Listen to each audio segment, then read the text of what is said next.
Hi investors, welcome to SOIC. तो इस video का पर्पस क्या है कि आपको ये समझ आना चाहिए कि there are 9 types of stocks in the stock market. कि जब भी एक रिटेल इन्वेस्टर स्टॉक्स को असेस करे तो 9 टाइप्स के स्टॉक होते हैं। तो कौन कौन से 9 टाइप्स के हैं? तो पहले जो 6 टाइप्स के हैं वो मिस्टर पीटर लिंच ने अपनी book one upon wall street में दी है। And one upon wall street is a book that all of you must read, क्योंकि ये बुक आपको समझाएगी कि आपको स्टॉक्स में देखना क्या चाहिए। एंड साथ साथ आपको ये भी समझाएगी ये बुक कि डिफरेंट टाइप्स के स्टॉक्स कौन से होते हैं। तो यहाँ पे 9 टाइप्स ऑफ डिफरेंट स्टॉक्स हमारे पास। तो पहले टाइप का डिफरेंट स्टॉक है हमारे पास, यहाँ पे आते हैं फास्ट ग्रोवर्स। फास्ट ग्रोअर कौन सी कंपनी होती है? जिनकी ग्रोथ जीडीपी की ग्रोथ से ज्यादा तेजी से आ रही हो। मतलब अगर आज इंडिया में देखते हैं जीडीपी की ग्रोथ 7-8% के आसपास है, 6-7% के बीच में अगर रियल जीडीपी की ग्रोथ देखते हैं, तो फास्ट ग्रोवर्स वो कंपनी है जिनके प्रॉफिट आफ्टर टैक्स 15-20% से ग्रो कर रहे होंगे।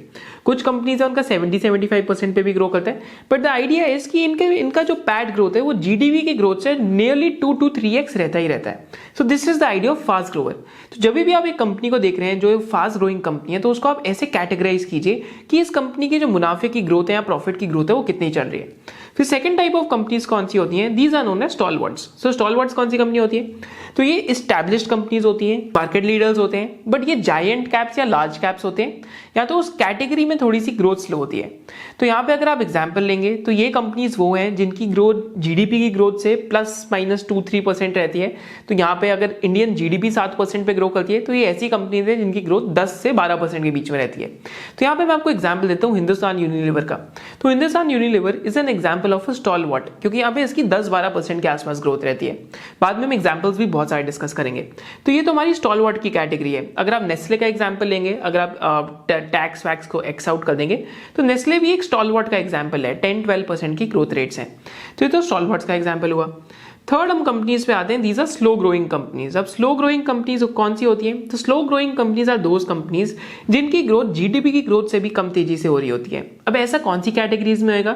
जहां पे फुल पेनिट्रेशन होगी कैटेगरी की। अगर एग्जांपल लेता हूं आपके साथ, तो अगर आज टूथपेस्ट की बात करते हैं तो सब कोई टूथपेस्ट करता है, राइट? एंड दिन में कई लोग 3-3, 4-4 बारी भी कर रहे हैं, 2-2 बारी भी कर रहे हैं, but at the end of the day penetration पूरी रीच हो चुकी है कैटेगरी। एंड अगर हम कोलगेट का देखेंगे तो कोलगेट की जो पेनिट्रेशन है कैटेगरी की बहुत ज्यादा हो चुकी है, जिसकी वजह से कोलगेट की वॉल्यूम ग्रोथ बहुत स्लो हो चुकी है।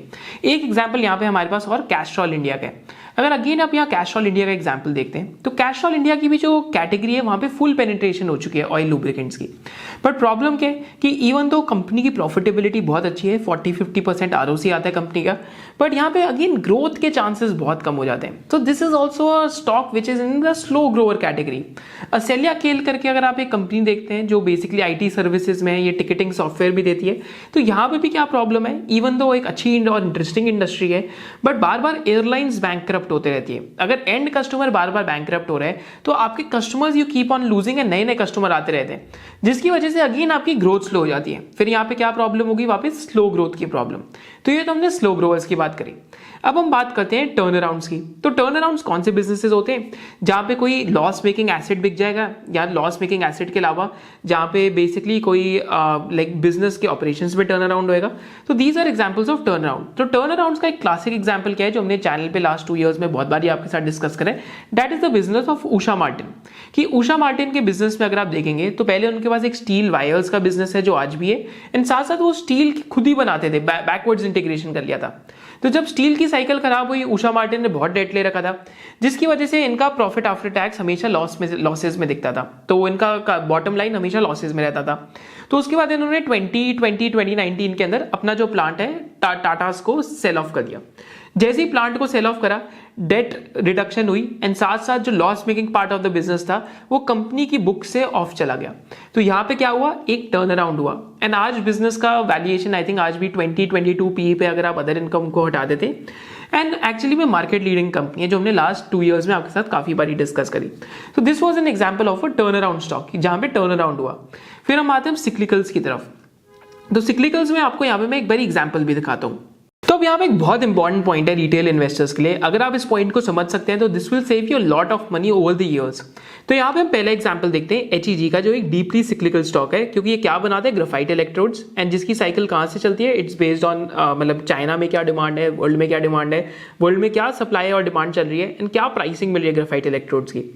तो आप यहाँ देख सकते हैं, तो ग्राफाइट इलेक्ट्रोड्स एक टाइम अगर आप एचईजी का एग्जाम्पल देखते हैं, एक टाइम पे 4400 गया था, देन 4400 से सीधा 451 I think with with in 2 years आ गया था जब कोविड लॉकडाउन हुआ था, बट ये 4400 से लगभग 1600 आया था जब यहाँ पे जो आपकी साइकिल है वो खराब हो गई थी। तो what is to remember in such companies is कि इन कंपनीज की जो मार्जिन्स है, तो यहाँ पे मैं आपको मार्जिन्स का एग्जांपल दिखाता हूँ। तो यहाँ तिजोरी फाइनेंस में एक बार मार्जिन्स का एग्जांपल देखते हैं। तो यहाँ पे अगर आप इन कंपनी के जो मार्जिन्स हैं वो देखेंगे तो मार्जिन्स में इनके बहुत ज़्यादा वॉलेटिलिटी रहती है। मार्जिन्स में वॉलेटिलिटी क्यों रहती है? Because this is a cyclical business, क्योंकि this is a price taker and not a price maker. तो आप यहाँ देख सकते हैं ऑपरेटिंग मार्जिन्स अगर आप देखेंगे तो यहाँ पे 2015 में 18.9%, फिर 18.25, फिर 15.96, देन 10%, देन एकदम 63 और 72% के बीच में, फिर वापस कितने हो गए 6.42, 4.28 और अभी 27.56 लास्ट फाइनेंशियल ईयर में। So again these margins weren't the right margins, and यहाँ पे retail investors most of the times and up they investing because they think कि ये मार्जिन सस्टेनेबल है और ये जो प्रॉफिटेबिलिटी है सस्टेनेबल है। बट जब मार्जिन्स बहुत ज़्यादा आउट ऑफ द मीन हो जाए, माने अगर लंबे समय के अगर आप एवरेजेस देखेंगे, अगर उनसे मार्जिन बहुत ज़्यादा ऊपर नीचे हो जाए तो वो एक साइन है कि ये बिजनेस सिक्लिकल है। तो ये चीज़ आपको याद रखनी पड़ेगी। ज़्यादातर मेटल सेक्टर में काफ़ी सारी कंपनी सिक्लिकल ही है, तो आपको ये चीज़ याद रखनी पड़ेगी। कुछ जो प्रॉक्सी कंपनीज है मेटल सेक्टर की या स्टील सेक्टर की, वो शायद से सिक्लिकल ना हो, जैसे रिफ्रैक्टरीज हमने आज पिछले 2 साल में कितनी बड़ी पढ़ा, जैसे हमने एपीएल अपोलो का एग्जांपल पढ़ा कि these are companies which are not so cyclical in terms of margins, क्योंकि इनके मार्जिन्स कैप्ड रहते हैं। बट यहाँ पे अगर आप देखेंगे तो मार्जिन्स में जब इतनी फ्लक्चुएशन है तो आपको समझ जाना है कि ये एक सिक्लिकल बिजनेस है और मेरे को यहाँ पे बच के रहना है। एक और आपको एग्जाम्पल देता हूँ यहाँ पे। तो ये वैसे तो सिक्लिकल बिजनेस नहीं था, बट यहाँ पे क्या साइकिल्स थी कि असीटोनिट्राइल करके एक प्रोडक्ट था जिसकी प्राइसिंग ऑलमोस्ट पहले 130-140 रुपये किलो की 280-270 रुपीज़ किलो पे चली गई। तो यहाँ पे मैं आपको एग्जांपल दे रहा हूँ अल्काइल अमाइंस का। तो एक टाइम पे आई थिंक आज से 3 to 4 years ago I used to be invested in this company, I think almost 18 to 24 months के लिए इन्वेस्टेड भी था। बट यहाँ पे प्रॉब्लम क्या है, अब यहाँ पे मैं आपको दिखाता हूँ कि यहाँ पे कैसे आप मार्जिन्स देखिए कैसे बढ़े, राइट। तो अगर आप यहाँ मार्जिन्स देखते हैं अल्काइल अमाइंस के, तो सिंपली यहाँ कंसोलिडेटेड में आके अगर आप मार्जिन्स देखते हैं तो this will give you the answer कि margins went again to a very very high level. तो मार्जिन इनके ऑलमोस्ट अगर आप यहाँ चेक करते हैं तो margins again operating profit margins देंगे तो लंबे समय के मार्जिन्स अल्काइल अमाइंस के हमेशा 18 to 20% के बीच में थे। बट जब असीटोनिट्राइल के प्राइसेस बढ़े तो मार्जिन कहाँ चले गए 26.59%, 35.10% and now they are getting back to normal. तो लंबे समय के मार्जिन्स क्या थे 18 to 20%, बट यहाँ पे कितने हो गए 26 to 35-36% के बीच में। तो जब ऐसी अब नॉर्मैलिटी आए मार्जिन्स के बीच में as compare to the past 10 to 15 years, always stop and think कि ये इस बिजनेस में कोई साइकिल तो नहीं प्ले आउट कर रही, कोई सिक्लिकलिटी तो नहीं है इस बिजनेस में। एक और जो रिटेल इन्वेस्टर्स में बड़ा ही फेमस बिजनेस है दैट इज भंसाली इंजीनियरिंग। क्योंकि ये फेमस कैसे है मेरे को, क्योंकि जब मैं कमेंट सेक्शंस पढ़ता हूँ तो मेरे को पता लग जाता है कि इस पर बहुत क्वेश्चन आ रहे हैं। तो अगर हम भंसाली इंजीनियरिंग का एग्जाम्पल लें तो ये भी ABS करके एक चीज़ बनाता है जो एक बहुत ही सिक्लिकल चीज़ है। यहाँ पे भी इसकी साइकिल्स होंगी, अगर आप देखेंगे तो लंबे समय के स्टॉक प्राइस में ही दिख रहा है कि यहाँ पे बहुत सारी साइकिल्स जा चुकी हैं, राइट। तो यहाँ पे अगर आप एग्जांपल देखेंगे तो यहाँ पे अगर आप आगे मार्जिन्स देखते हैं इस बिजनेस के, तो सिमिलरली अब जब इसके मार्जिन्स देखेंगे तो you will get an idea कि यहाँ पे भी एक टाइप ऑफ जो आपकी सिक्लिकलिटी है that keeps on playing out. तो यहाँ पे आपको एग्जाम्पल दिखेगा कि अगर आप यहाँ देखते हैं तो यहाँ पे मार्जिन कितना हुआ 3.78%, फिर यहाँ बढ़ के 3.35, फिर out of the blue 16.30, then आपके मार्जिन कितने 35.36 and 34.49। So these are cyclical businesses. So if you are a investor in such businesses always be careful कि कहीं मार्जिन्स की करेक्शन ना स्टार्ट हो जाए, because once the margins correct it can be very very painful. Because कुछ element of cyclicality हर एक business में होती है, बट कुछ बिजनेसेस में सिक्लिकलिटी और भी ज्यादा होती है। कुछ बिजनेसेस में जो सिक्लिकलिटी होती है that is driven by order book. तो ऑर्डर बुक वाली और प्राइसिंग वाली सिक्लिकलिटी मैं आपको एक बिजनेस में दिखाता हूँ जिसका नाम है स्टरलाइट टेक्नोलॉजीज। राइट। तो यहाँ पे मैं आपके सामने स्टरलाइट टेक्नोलॉजीज खोलता हूँ एंड स्टरलाइट टेक्नोलॉजीज में किस टाइप की सिक्लिकलिटी है कि यहाँ पे जो एग्जिस्टिंग प्लेयर्स हैं उनके लिए कोई एंट्री बैरियर नहीं है एक्सपेंशन का। तो मेरे को आज भी याद है, आई थिंक जब मैं पुराने ऑफिस में जहाँ पे मैं काम करता था वहाँ बैठा हुआ था तो आसपास के पीयर्स ने भी ये बिजनेस लिया हुआ था, तो मेरी उनसे बात हो रही थी। तो मैंने कहा इसमें एंट्री बैरियर तो है बट एग्जिस्टिंग प्लेयर्स अगर बहुत सारी एक्सपेंशन अनाउंस कर रहे हैं तो व्हाट विल हैपन इसकी आपके मार्जिन नीचे हो जाएंगे, क्योंकि price of the fibre optic cable that will drop and कुछ ऐसा ही हुआ कि आपके, अगर आप यहाँ देखते हैं आप मार्जिन्स स्टरलाइट टेक्नोलॉजीज के केस में, तो margins all of a sudden they started going down and actually में जब फाइबर ऑप्टिक के जब प्राइसिंग करेक्ट हुई एंड साथ साथ क्या हुआ कि यहाँ पे आई थिंक CFO का भी रेजिग्नेशन हुआ था इस बिजनेस में, तो those are different elements. But यहाँ आप देख सकते हैं कि मार्जिन्स में एक वॉलिटिलिटी है over a period of time, because ये ऑर्डर बुक ड्रिवन बिजनेसेस हैं कि जब ऑर्डर भी आपके कम जाते हैं तो वो भी एक सिक्लिकल एलिमेंट है कि रेवेन्यू नहीं दिख रहे, अब कि रेवेन्यू कितने आएंगे। तो ऑर्डर बुक वाले बिजनेसेस और ऐसे बिजनेसेस जहाँ पे मार्जिन ऊपर नीचे हो, या फिर एक स्टेबल बिजनेस में भी अगर मार्जिन बहुत ऊपर चले जाएं एंड फिर बहुत नीचे आए, जैसे हमने एस्ट्रल पॉलिटेक्निक के एग्जांपल में देखा कि स्टेबल बिजनेस था बट PVC रेजिन के प्राइस इतने बढ़ गए कि आपके पास इन्वेंट्री के अंदर ही उसके दाम बहुत बढ़ गए। इसलिए मैं रिटेल इन्वेस्टर्स को बार बार ये कहता हूं, 15-20 बिजनेस अगर आप ओन करते हैं तो आपको उनके बारे में सब कुछ पता होना चाहिए कि आप क्या ओन कर रहे हैं। जैसे वन ऑफ इनकम का भी यहाँ पे अगर आप एग्जाम्पल देखते हैं, तो अगर आप रिसर्च रिपोर्ट्स पढ़ते होते तो आपको एक एग्जाम्पल दिखता है। यहाँ पे डीवीज का एग्जाम्पल दिखाता हूँ आपको। तो डीवीज के केस में क्या था कि मोलनुपीरावीर ऑलमोस्ट इनके, I think if I am not mistaken, sales का एक टाइम पे 35 to 40% थी, जिसकी वजह से इनका जो मल्टीपल था काफी ज्यादा ऊपर गया। फिर मोलनुपीरावीर का अगर आप रिसर्च रिपोर्ट्स पढ़ रहे होते जिसमें एक्सपोर्ट डेटा भी आ रहा था, then you would have gotten an idea कि इवन दो इस कंपनी के मार्जिन हमेशा हाई रहते हैं, बट ये जो वन ऑफ प्रॉफिटेबिलिटी है ये वन ऑफ ही है। तो यहाँ पे जो डीवीज की अभी सेल्स हैं कुछ 80, अगर हम यहाँ पे चेक करें कंसोलिडेटेड में, तो ऑलमोस्ट 9,000 करोड़ की अगर सेल है, तो इस क्वार्टर से अगर आप देखेंगे तो इनकी सेल घटनी चालू होगी, क्योंकि इस क्वार्टर से इनके पास मोलनुपीरावीर की जो सप्लाईज है वो इस टाइम पे इनके पास कम हो गई है। So that is something that you have to remember कि ऐसा भी होता है बिजनेसेस में अगर वन ऑफ सप्लाईज हो।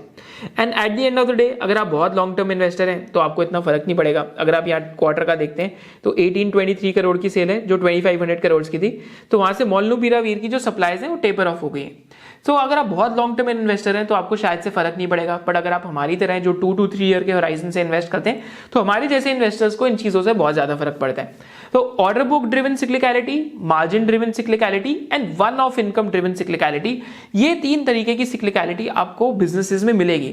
तो हमेशा इन तीन तरीके की सिक्लिकलिटी के पीक पे कभी भी बिजनेस को नहीं खरीदना जब उसकी वैल्यूएशन भी ज्यादा हो, बिकॉज पीक पीक मार्जिन या फिर पीक ऑर्डर बुक और basically peak such cyclicality, it can B lethal for you and बहुत ज्यादा वहां पे फिर करेक्शन आते हैं। तो इसको मैं मार्जिन ऑफ सेफ्टी का रिवर्स कहता हूं, that is known as margin of danger. अगर हम 6 टाइप का स्टॉक देखते हैं तो these are known as asset plays, माने आप उस कंपनी के जो रिप्लेसमेंट कॉस्ट है आप उससे बिलो आप दे रहे हैं उसकी वैल्यूएशन, या फिर आप उस कंपनी की जो नेटवर्थ है उससे कम पे उसको खरीद रहे हैं। तो एसेट प्लेस का आज हम अगर स्टॉक मार्केट्स में एग्जांपल है, एक तो सीमेंट कंपनीज का है कि जब भी सीमेंट कंपनीज अपने रिप्लेसमेंट कॉस्ट पर टन से बिलो चली जाए, मतलब उनका ईवी पर टनेज रिप्लेसमेंट कॉस्ट से कम हो जाए, सो दैट इज एन एग्जांपल कि वहां पे डीप वैल्यू इमर्ज कर गई।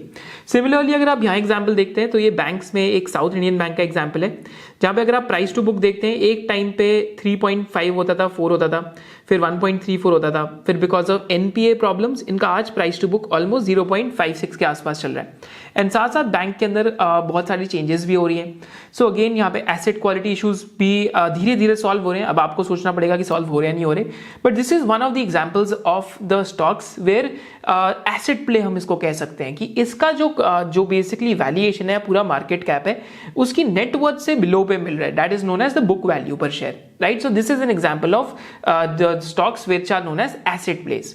एसेट प्लेस के पास हमारे पास जो 7वें एग्जांपल होते हैं, these are known as holding companies.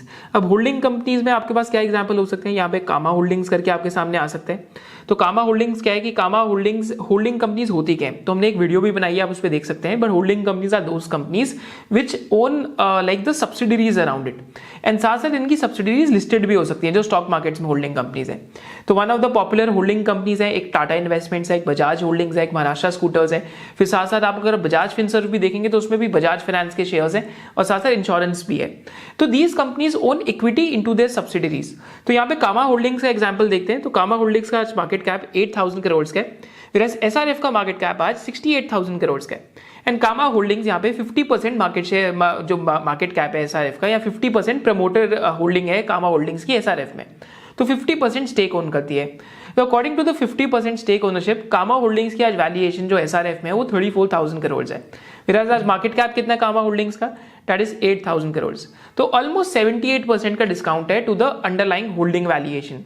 But काफ़ी बारी होल्डिंग कंपनीज में वी हैव ऑल्सो सीन कि ये जो आपका ये जो डिस्काउंट है कन्वर्ज नहीं करता, बिकॉज होल्डिंग कंपनीज मार्केट्स क्या कहती हैं कि आप यहाँ पे क्या कर रहे हैं कि आप होल्डिंग कंपनीज को कभी भी उनके एसेट्स बेच के शेयर होल्डर्स को पैसा डिस्ट्रीब्यूट नहीं करने वाले।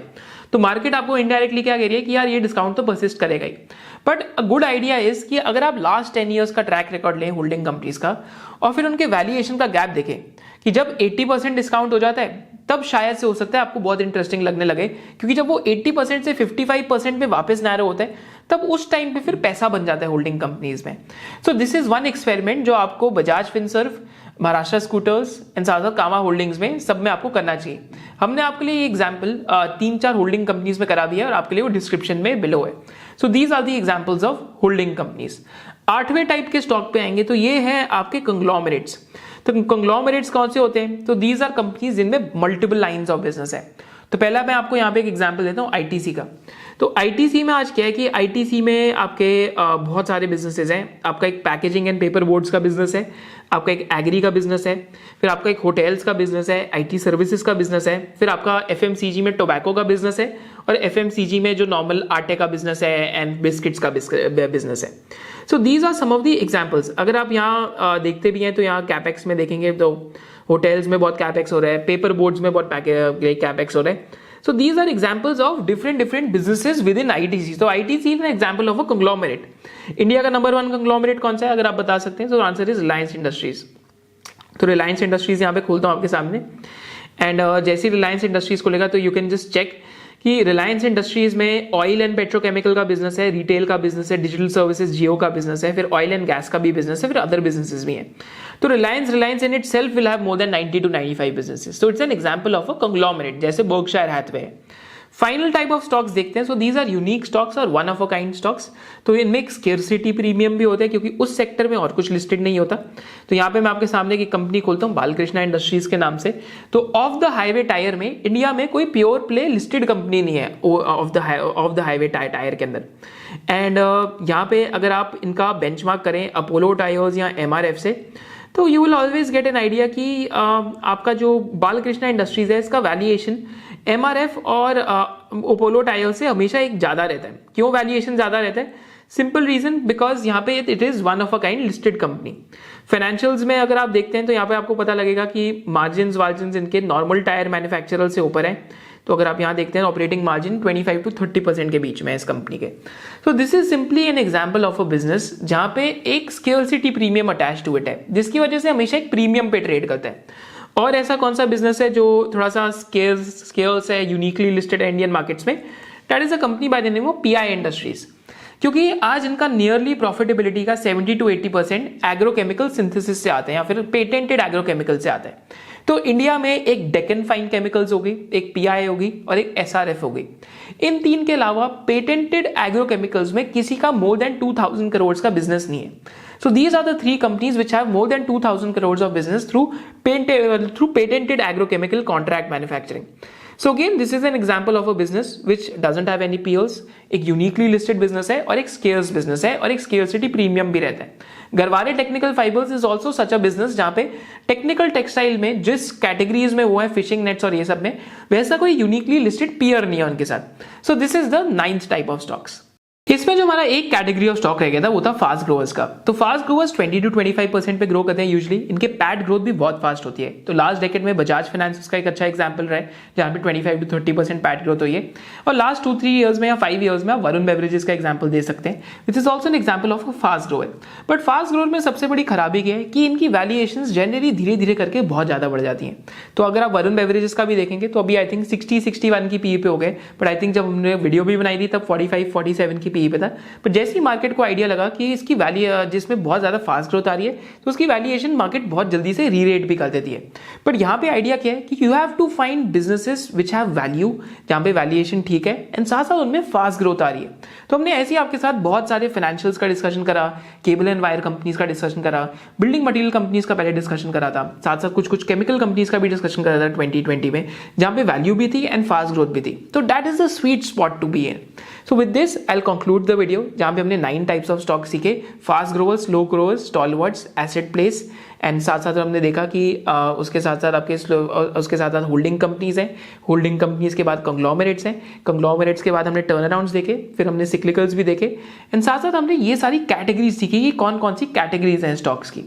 बिफोर गोइंग आपको मैं एक चीज़ बताना चाहता हूँ कि in SOIC membership we teach retail investors about different types of stocks, about different types of businesses, about fundamental analysis, कि आप खुद कैसे बैठ के फंडामेंटल एनालिसिस कर सकते हैं, एंड साथ साथ आप अपना म्यूचुअल फंड प्लानिंग कैसे कर सकते हैं, फाइनेंशियल प्लानिंग कैसे कर सकते हैं, डिफरेंट हम इंडिया के जो बेस्ट इन्वेस्टर्स हैं उनसे हम सीखते भी हैं, एंड साथ साथ हम डिफरेंट वेबिनार्स भी करते हैं, सेक्टोरल वेबिनार्स।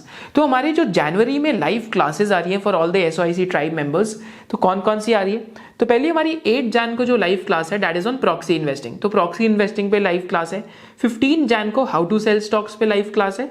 28 जनवरी को वैल्यूएशंस के ऊपर है। फिर मिडिल ऑफ द मंथ में फरवरी या जनवरी में हमारा मार्केट कंडीशंस और ETF वेल्थ क्रिएशन पे, अगर आपको स्टॉक पिकिंग नहीं भी करनी तो आप ETFs लेके कैसे कर सकते हो।